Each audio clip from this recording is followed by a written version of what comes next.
할렐루야. 오늘도 주님께서 귀한 하루를 허락해 주셨습니다. 주님께 의뢰하면서 하루를 시작하기를 원합니다. 묵도하심으로 주님 앞에 나오시겠습니다.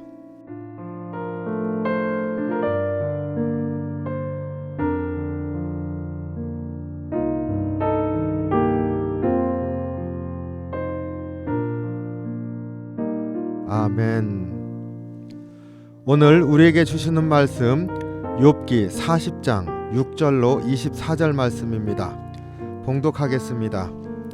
그때 여호와께서 폭풍우 가운데에서 욥에게 일러 말씀하시되 너는 대장부처럼 허리를 묶고 내가 내게 묻겠으니 내게 대답할지니라. 내가 내 공의를 부인하려느냐 내 의를 세우려고 나를 악하다 하겠느냐.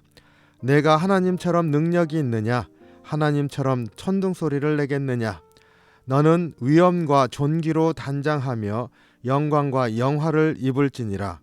너의 넘치는 노를 비우고 교만한 자를 발견하여 모두 낮추되 모든 교만한 자를 발견하여 낮아지게 하며 악인을 그들의 처소에서 짓밟을지니라. 그들을 함께 진토에 묻고 그들의 얼굴을 싸서 은밀한 곳에 둘지니라. 그리하면 내 오른손이 너를 구원할 수 있다고 내가 인정하리라. 이제 소같이 풀을 먹는 베헤못을 볼지어다. 내가 너를 지은 것 같이 그것도 지었느니라.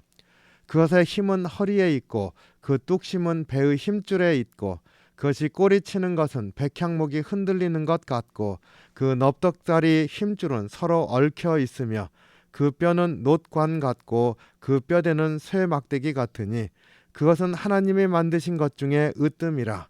그것을 지으신 이가 자기의 칼을 가져오기를 바라노라. 모든 들짐승들이 뛰노는 산은 그것을 위하여 먹이를 내느니라.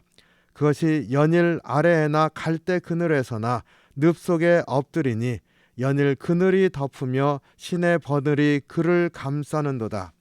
강물이 휘돌아칠지라도 그것이 놀라지 않고 요단강 물이 쏟아져 그 입으로 들어가도 태연하니 그것이 눈을 뜨고 있을 때 누가 능히 잡을 수 있겠으며 갈고리로 그것의 코를 꿰를 수 있겠느냐. 아멘. 오늘 말씀 7절 8절 중심으로 같이 나누기를 원합니다. 하나님께서 욥에게 질문하십니다. 너는 대장부처럼 허리를 묶고 내게 대답하라. 하나님은 욥에게 너의 자긍심, 자존심 다하고 피하지 말고 두렵다고 잘 알지 못한다고 또 돌아서지 말고 정정당당하게 대답하라 이렇게 말씀하십니다. 그리고는 하시는 질문은 하나님의 공의에 대한 것입니다. 욥이 하나님의 공의를 훼손하려 했다 이렇게 말씀하십니다. 그리고 그 뒤에는 자신의 의만 세우려 했다 이렇게도 말씀하십니다. 욥은 하나님 앞에 의롭게 살았다고 그렇게 굽히지 않았습니다. 그런데 왜 욥 자신이 고난을 당했는지 모르겠다. 이것이 욥이 항변하는 이유였습니다. 분명 죄인들만이 고난은 당하는 것이라고 한다면 욥은 고난 당하는 것이 부당한 것이지요. 욥이 하나님이 불의하시다 이렇게 말한 것은 아닙니다. 하나님은 의로우시고 하나님이 하시는 일은 옳기 때문에 자신이 고난을 당한다 하더라도 하나님이 그릇된다고 생각한 적이 없습니다. 단지 이해할 수 없다는 것이죠. 정말로 하나님 내가 이해할 수 없습니다. 내가 괴롭습니다. 이렇게 항변을 했습니다. 욥의 친구들은 그냥 단순하게 욥이 죄를 지었다 단정지었습니다. 욥은 그것이 틀렸다 항변했고요. 이런 욥의 항변이 어떻게 하나님의 공의를 훼손한 것입니까? 어떻게 욥은 자기의 의만을 주장했다고 하나님이 이렇게 말씀하실 수 있을까요? 하나님이 하신 말씀이 틀린 게 아니라면 하나님이 하신 이 말씀의 의미를 우리가 깊이 성찰해 보아야 합니다. 욥이 의롭지만은 고난을 받을 수도 있다. 하나님께서 욥이 고난 받는 것을 통하여서 사실은 하나님의 공의로운 질서에 잘못된 것이 없다. 이 말씀을 하시고자 하는 것이지요. 한마디로 의인도 고난 받을 수 있다. 이 말씀 하시는 것이지 않겠습니까? 그러면 여기서 이런 질문을 해보게 됩니다. 하나님의 공의가 무엇인가요? 하나님의 공의가 무엇이길래 의롭게 산 사람이 고난을 받을 수 있다는 말입니까? 하나님은 하나님의 공의를 오늘 본문에서 창조하신 하나님의 권능을 통해서 그리고 창조된 것들을 열거하면서 말씀하십니다. 소같이 풀 먹는 베헤못이라고 하는 큰 짐승에 대해서 쭉 설명합니다. 그 하마 같은 짐승인 것 같아요. 근데 이 짐승이 얼마나 큰지 그리고 얼마나 강한지 얘기하고 있습니다. 그 뼈가 그 쇠파이프 같다, 뭐 이런 의미지 않습니까? 그리고 얼마나 큰지 요단 강물이 불어나도 그것이 입으로 들어가도 꼼짝하지 않는다, 이렇게 말하고 있습니다. 그러니까 이 어마어마한 이러한 짐승도 하나님께서 창조했다. 그리고 들짐승들이 산에서 뛰돌아다니는데 산은 그 들짐승이 먹을 수 있는 것을 다 내도록 하나님께서 창조하셨다. 하나님께서 이렇게 창조의 권능을 말씀하시면서 하나님의 공의에 대해서 얘기하십니다. 그 이유가 무엇입니까? 하나님께서 창조하신 그 피조물들은 창조하실 때 두셨던 뜻을 따라서 살아간다는 거죠. 어찌 보면은 베헤못이라고 하는 거대한 것, 그것도 하나님께서 창조하신 질서를 따라서 살아간다는 겁니다. 들짐승들도 아무것도 없지만 하나님께서 창조하신 그 산에 그것을 통해서 살아간다는 거죠. 먹을 것도 산이 다 공급한다는 겁니다. 하나님께서 두셨던 그 창조의 질서를 통해서 살아가고 있고 그것이 공이다, 이렇게 말씀하십니다.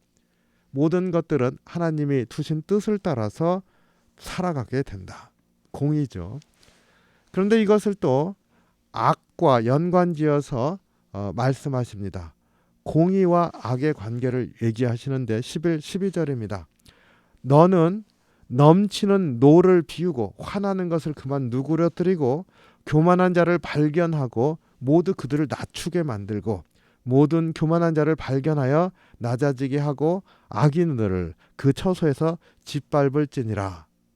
이렇게 하나님이 욥에게 명하십니다. 내가 만약 그렇게 한다면 너에게 그러한 권능이 있다고 내가 인정해 주겠다, 이렇게까지 말씀하십니다. 하나님께서 공의를 설명하시는데 모든 악을 소멸해 보아라, 이렇게 말씀하시는 이유가 무엇입니까? 그것은요, 우리가 여기에서 하나님께서 공의를 얘기하시는 목적이 있죠. 욥은요, 욥에게 적용해 보죠. 항변을 했습니다. 내가 의롭게 살았음에도 불구하고 고난을 당하는 것을 이해할 수 없습니다. 하나님의 공의가 어찌 이렇게 되었습니까? 항변했을 때 사실은 욥이 의롭게 살았음에도 불구하고 고난 당했어요.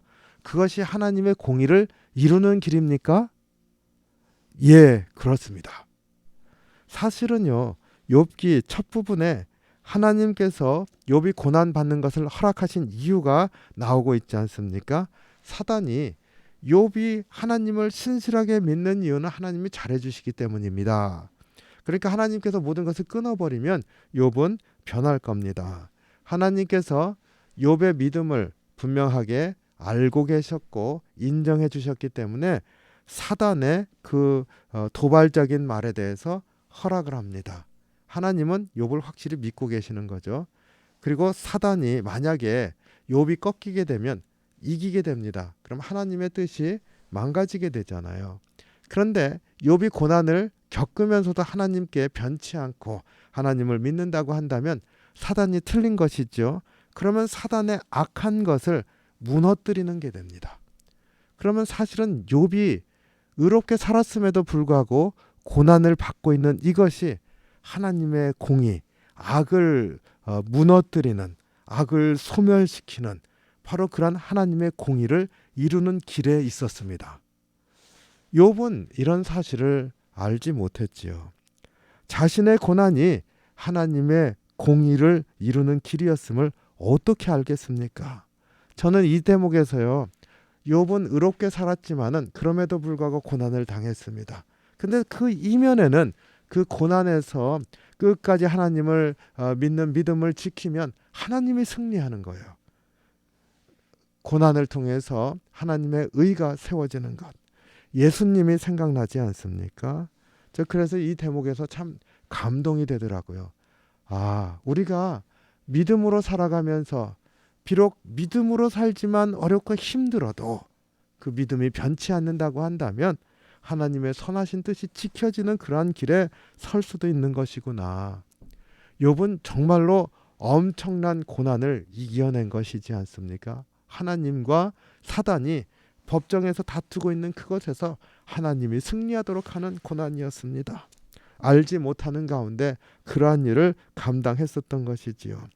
우리의 인생에도 이렇게 하나님의 뜻을 이루어드리는 고난이 있는가?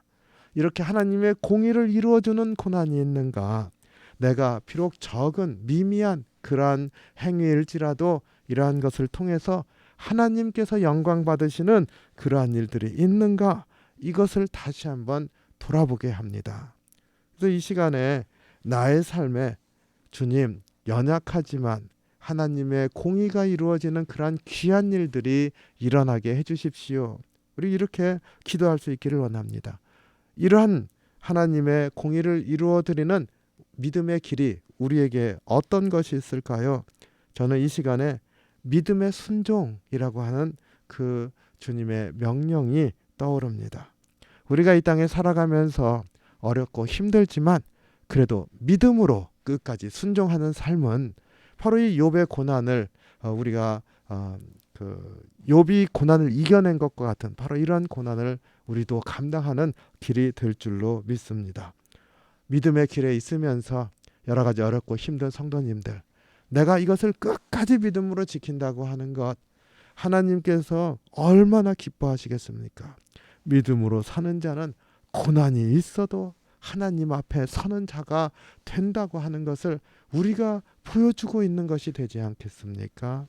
어렵고 힘든 이때에 다시 한번 내가 믿음으로만 온전히 서겠다. 믿음으로 순종하는 길을 가겠다. 이렇게 주님 앞에 고백하고 주님을 기쁘시게 해드리는 귀한 하루가 되기를 주님의 이름으로 축원합니다.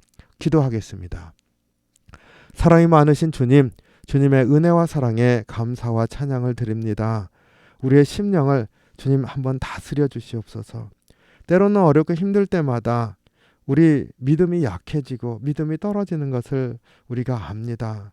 다시 한번 주님, 욥을 우리가 다시 한번 깊이 묵상하고 욥이 당한 고난도 다시 한번 나의 것처럼 깊이 묵상하면서 믿음에 순종하는 그런 삶을 살아갈 수 있게 도와주시고 어렵고 힘들어도 믿음의 사람으로 견고하게 서는 저희들이 될 수 있도록 인도해 주시옵소서. 주님, 연약하니 힘 주시고 또 이길 수 있게도 이끌어 주시옵소서. 그냥 넘어지게만 놔두지 마시고 일으켜 주셔서 믿음의 백성이 일어서는 귀한 일들을 또 보여주시기를 원합니다. 주님께서 오늘 또 우리와 함께 해주셔서 믿음으로 승리할 수 있도록 도와주시옵소서. 그리고 주님, 끝까지 우리를 지키시는 분이심을 다시 한번 고백하면서 의지하며 승리하는 저희들 또한 될 수 있도록 이끌어 주시옵소서. 주님, 우리의 주님 되심을 감사합니다. 예수님 이름으로 간절히 기도하옵나이다.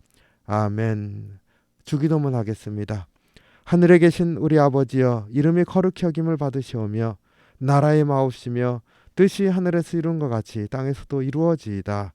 오늘날 우리에게 일용할 양식을 주옵시고 우리가 우리에게 죄진 자를 사하여 준 것 같이 우리의 죄를 사하여 주옵시고 우리를 시험에 들게 하지 마옵시고 다만 악에서 구하옵소서. 대개 나라와 권세와 영광이 아버지께 영원히 있사옵나이다. 아멘. 우리 이 시간에 주님만 바라보겠습니다. 우리 이렇게 주님 앞에 고백하는 기도를 올려드리기를 원합니다. 이 믿음으로 2021년도 마감하는 이 즈음에 다시 한번 믿음으로 세우는 저희들이 되기를 원합니다. 다 같이 기도하겠습니다.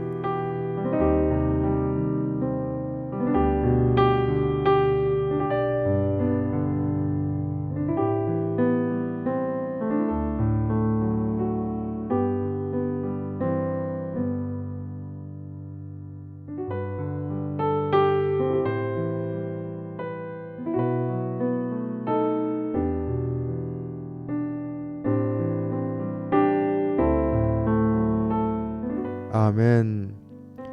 오늘도 주님께서 기뻐하신 자의 삶을 사시기를 주님의 이름으로 축복합니다.